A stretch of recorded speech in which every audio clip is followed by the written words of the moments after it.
Alright, so this is my advanced learning implementation. I decided to animate the canvas logo just because I thought it would be neat. The first thing I did was I imported the canvas logo so I could trace it. I created a circle this same size. I positioned it in the center. Positioned it in the center. You can see had it grow in scale using the scale keyframes, then shrink a little bit and have it move up and have it rotate and create copies of itself. So I keyframed the rotation in a circle, and then I copied the circle when it lined up with the original canvas logo on the rotation, so it all makes sense. So after I got that done, I needed to animate these big circles.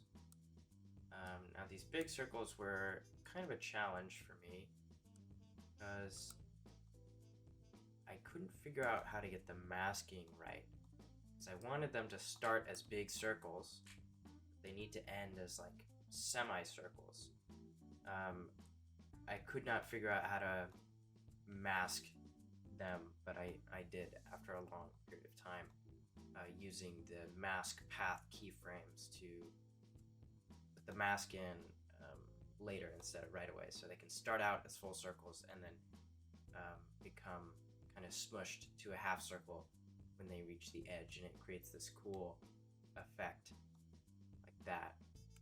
They get smushed into position, and then of course, you know, they also rotate along a circular axis, and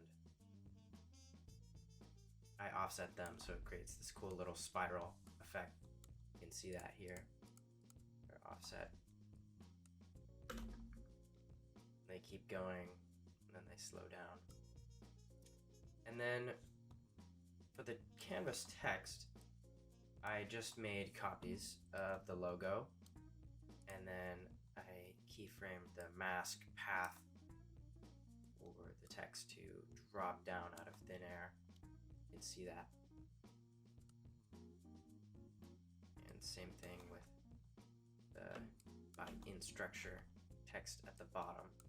This is just the whole logo, but masked to cut out the top part. So it's just the text that says by in structure, and I just keyframe that to move up. That's the position keyframe. And this is the same thing.